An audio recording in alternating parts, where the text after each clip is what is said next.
पक्ष नेते अंबादासजी दानवे यांनी आज हिंगोली जिल्ह्यातील पूरग्रस्त भागांची पाहणी केली आहे। त्यानंतर ते आपल्यासोबत आहेत। खरं तर हिंगोली जिल्ह्यात तिन्ही नद्या तुडुंब भरून वाहत होत आहेत। पहिल्यांदा तुम्ही फील्डवरती आलात?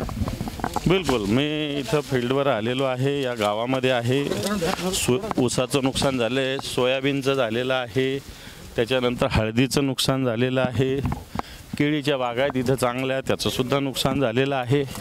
शेतकरी हवालदिल झालेला आहे, कारण काही शिल्लकच राहिलेलं नाही। आता सरकार काय करतं बघूया। खरं तर हिंगोली जिल्ह्याचे पालकमंत्री आहेत नरहरी झिरवळ, त्यांनी सुरुवातीपासूनच सांगितले की मला छोटा जिल्हा दिला, अल्प जिल्हा होता। या अगोदरही संकट मोठे आले जिल्ह्यावर। आपण बघितलं असतं तर वसमत तालुक्यात 7 मजुरांचा मृत्यू झाला होता, तिथंही पालकमंत्र्यांना भेट दिली नाही। त्यानंतर अतिवृष्टी झाली, आता परत अतिवृष्टी झाली, अजूनही पालकमंत्री दिसले नाहीत। तो पालकमंत्री काय, या सरकारलाच जनतेचे काही घेणं देणं नाही आहे। हे सरकार गुत्तेदारामध्ये, कॉन्ट्रॅक्टरमध्ये, कमिशनमध्येच गुंतलेलं सरकार आहे।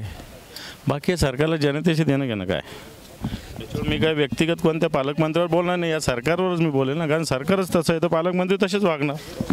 खरं तर तुम्ही एक सकाळी व्हिजिट दिली। हिंगोली शहरातलं जलेश्वर तलाव आहे, कोट्यवधी रुपयाचा निधी खर्च करून जे आहे तिथं काम सुरू आहे, मात्र ते काम बोगस होत असल्याची बातमी TV9ने दाखवली होती। काय आपण तिथं पाहणी केली? आणि मी बघितलं, ज्या बातम्या तुम्ही मीडियाने दाखवल्या होत्या त्याच्यानुसार जे जे काम खराब झाले होतं त्याची मी पाहणी केलेली आहे, अधिकाऱ्यांकडून माहिती घेतलेली आहे। मग आता त्या अधिकाऱ्यांना ज्यांनी केलं त्यालाच काय बोलणार मी नगर विकास विभागाशी ज्या खात्याकडून याच्यातून निधी आलेला आहे त्या विभागाच्या अधिकाऱ्यांशी निश्चित चर्चा करेल, रीतसर तक्रार करेल। आणि तक्रार करण्यापेक्षा मला असं वाटतं की जे काम खराब झाले ते सुरळीत झालं तर चांगलं होईल। संजय राऊत म्हणजे नया मुल्ला असं केशव उपाध्याय म्हणले, भाजपचे प्रवक्ते। केशव उपाध्याय कोण आहे?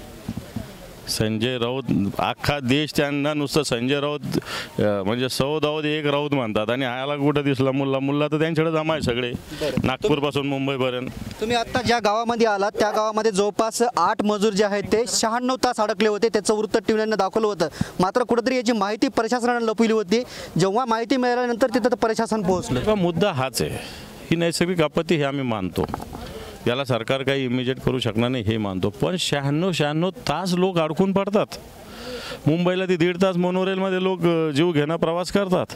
मुद्दा हाच आहे। मी आता हे निसर्गाने केलेला समजा ही आपत्ती आहे, ही काय कोणी सरकार थांबवू शकत नाही, परंतु ही आपत्ती आल्यानंतर ताबडतोब त्या आपत्तीचं व्यवस्थापन करणे सरकारची ड्युटी आहे। 96 तास जर लोक सापडू शकते तर हेलिकॉप्टर आणलं पाहिजे, बोटी आणल्या पाहिजे, सगळ्या गोष्टी केल्या पाहिजे आणि लोकांना वाचवलं पाहिजे। सर, एक शेवटचा प्रश्न, तुम्ही आता हळदीची पाहणी केली, केळीची पाहणी केली, गंभीर अवस्था आहे, जनावर गेली, काय आता सरकारकडे मागणी करणार, शेतकऱ्याकडून काय बाजू घेणार? पंचनामे लवकर करावे सगळ्यात आधी, आणि पंचनामे झाल्यानंतर या शेतकऱ्यांना रीतसर लवकरात लवकर चांगल्या पद्धतीची मदत मिळावी, कारण पेरणी झाल्यानंतर आता हा सगळा आहे, याच्यात काही पुन्हा लावू शकत नाही, लावलं तर उगवू शकत नाही, सीझन सगळा आउट होणार आहे, आणि म्हणून मला असं वाटतं शेतकऱ्यांना मदत मिळावी चांगली, लवकरात लवकर शेतकऱ्यांना मदत द्यावी चांगली, अशी मागणी जी आहे ते विरोधी पक्षनेते अंबादास दानवे यांनी केली आहे। कॅमेरामॅन ज्ञानेश्वर वानखेडे सह मी रमेश चेंडके, TV9 मराठी, कळमनुरी, हिंगोली।